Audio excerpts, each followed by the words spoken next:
dibintangi oleh aktor yang sudah sangat terkenal, yaitu Ma Dong-seok, yang sudah membintangi film-film laris seperti Train to Busan sampai berperan sebagai Eternal di Marvel.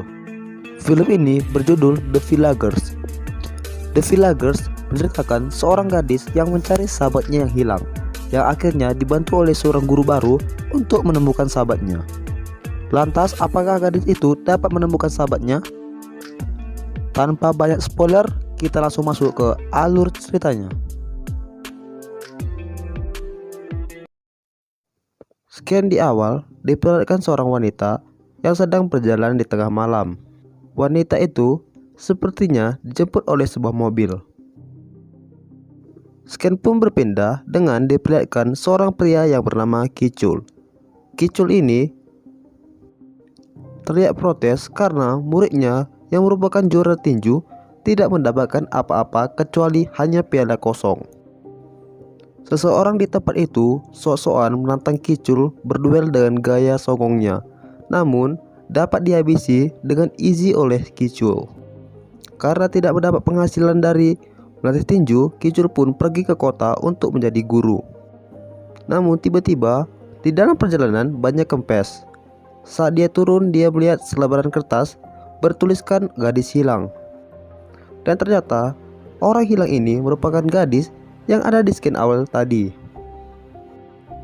Lalu setelah itu Ki-chul pun bertemu dengan murid tinjunya dahulu yang sekarang sudah menjadi polisi. Ki-chul melihat segerombolan murid SMA yang sedang bertengkar dan Ki-chul pun menghentikan pertengkaran mereka. Lalu scan berpindah dengan diperlihatkan salah satu murid SMA itu yang bernama Yojin sedang berkunjung ke rumah ibu sahabatnya. Ternyata gadis hilang yang bernama Soyeon merupakan sahabat dari Yojin, dan Yojin selama ini berusaha untuk menemukan keberadaannya tersebut. Scan pun berpindah, keesokan harinya Ki-chul sudah bekerja sebagai guru di hari pertamanya.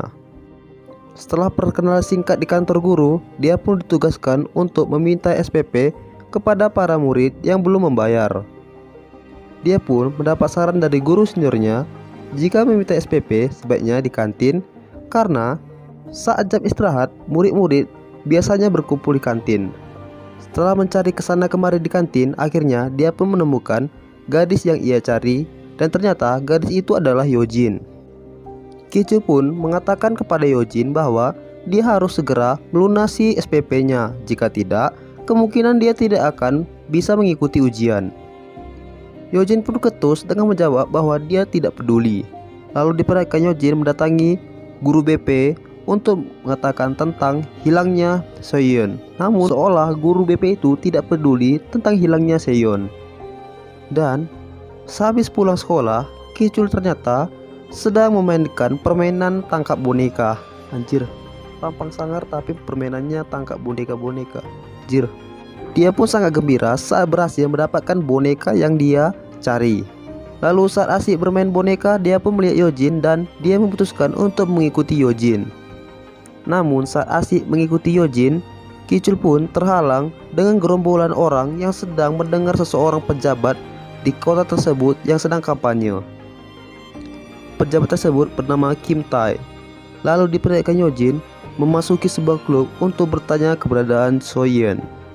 Salah satu dari laki-laki tersebut keceplosan dengan menyebut nama Soyeon. Lantas bukannya menjawab pertanyaan Yojin, para pria itu pun langsung mengusir Yojin. Lalu saat diusir, Yojin pun merobos masuk ke dalam. Untung saja Ki-chul datang tepat waktu dan membawa Yojin pulang. Jika tidak, para pria itu pasti berbuat kasar pada Yojin. Lalu saat Yojin dan Ki-chul keluar klub, tentu saja ada seorang wanita yang keluar dari klub tersebut. Sang pekerja pun mengatakan bahwa Madam Seul pasti mengenal sahabat Yojin tersebut. Sepulangnya, Ki-chul mengantar Yojin pulang. Ki-chul pun menasihati Yojin untuk fokus pada pelajarannya, apalagi mau ujian. Namun karena tidak terima dinasihati, dia pun meminta Ki-chul untuk menurunkannya. Mau tidak mau, Ki-chul pun menurutinya. Lalu saat Ki-chul pergi, tiba-tiba mobil misterius datang dan seseorang dari mobil itu pun keluar dan mencoba menculik Yojin. Beruntung HP-nya Yojin ketinggalan di mobil Ki-chul, sehingga membuat Kicul kembali untuk menemui Yojin, sehingga aksi penculikan itu berhasil digagalkan oleh Kicul. Di rumah sakit, kepala polisi yang sudah tiba di rumah sakit dengan muka yang masam mengatakan akan menangani kasus tersebut. Sementara untuk kasus hilangnya Seon, polisi yang pernah menjadi murid Kicul yang bernama Hanso mengatakan bahwa harus mendapat surat izin dari ibunya Seon. Alhasil, Kicul pun meminta ibunya Seon untuk mendatangani surat izin tersebut. Lalu setelah surat itu ditandatangani, Kicul pun memberikan surat tersebut kepada Hanso. Lalu di sekolah, Kicul pun mencoba melaporkan hilangnya Seon kepada BP di sekolahnya. Lalu Kicul pun langsung diseret oleh guru seniornya dan mengatakan untuk tidak terlalu ikut campur urusan Seon, karena seniornya mengatakan bahwa kasus murid yang kabur dari rumah adalah hal yang biasa. Lantas saat bertemu Yojin, Kicul pun mengatakan untuk berhenti mencari Seon dan fokus pada pelajaran, karena kasus Seon sudah dilaporkan Kicul kepada polisi. Mendengar hal itu, Yojin pun kesal dan pergi meninggalkan Kicul. Dan di saat sendiri, Yojin didatangi oleh Pak Guru ganteng yang bernama Kim Ju. Kicul pun melihat Yojin dan Kim Ju pergi berdua. Bersama dengan itu, Kicul melihat asap yang keluar dari kamar mandi wanita. Kicul pun langsung mendatangi kamar mandi tersebut dan menyuruh wanita itu untuk keluar. Namun bukannya rokok yang ia dapat, Kicul malah melihat kamera kecil di kamar mandi wanita. Setelah dicek, alangkah terkejutnya Kicul bahwa kamera tersebut dipasang oleh Kim Ju. Saat Kim Ju keluar dari kantor guru, Kicul pun mengecek laptop Kim Ju. Ternyata isi chat Kim Ju terungkap bahwa Kim Ju lah yang menjemput Seon di malam hilangnya Seon. Parahnya lagi, saat Kicul menelpon Yojin, ternyata Yojin sedang bersama Kim Ju. Kicul pun mengatakan kepada Yojin bahwa Kim Ju lah yang menjemput Seon di malam hilangnya Seon. Mendengar hal itu, Yojin pun langsung ketakutan. Lalu, Yojin pun memberitahukan kepada Kicul bahwa mereka akan ke rumah Kim Ju. Dan Yojin pun melihat gantungan kunci yang dimiliki oleh Seon di mobilnya Kim Ju. Menyadari bahwa Yojin curiga, Kim Ju pun langsung memukul Yojin. Kim Ju pun menyekap Yojin di rumahnya.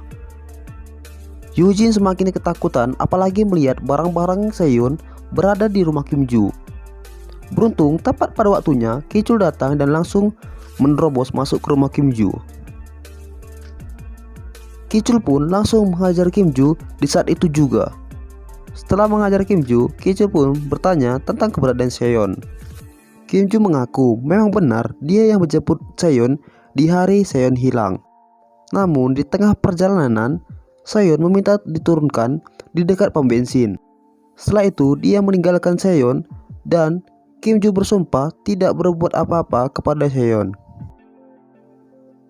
Kim Ju mengatakan bahwa dia sangat mencintai Seon dan tulus mencintainya. Namun, meski demikian, polisi tetap datang dan menangkap Kim Ju atas panggilan Yojin. Sementara itu, di kantor polisi, Kicul menanyakan tentang perkembangan kasus Yoseon. Kicul yang terlihat kesal atas jawaban dari kepala polisi itu melampiaskan amarahnya kepada mantan muridnya. Namun, hal mengejutkan bahwa ternyata sang kepala polisi itu merupakan anak buah dari Kim Tae, di mana Kim Tae mengatakan bahwa kasus hilangnya Yoseon jangan sampai melibatkan dirinya. Keesokan paginya, sekolah dihebohkan dengan penangkapan Kim Ju. Karena itu, Kicul pun langsung dipecat oleh Kim Tae karena Kim Tae menuduh Kicul telah mencemarkan nama sekolah karena ulah Kicul. Kim Ju tertangkap dan beritanya menyebar kemana-mana.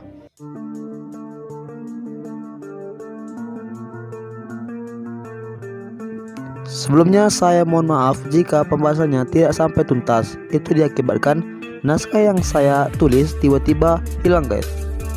Namun saya berjanji saya akan segera mengobat part keduanya. Jadi ditunggu ya part keduanya.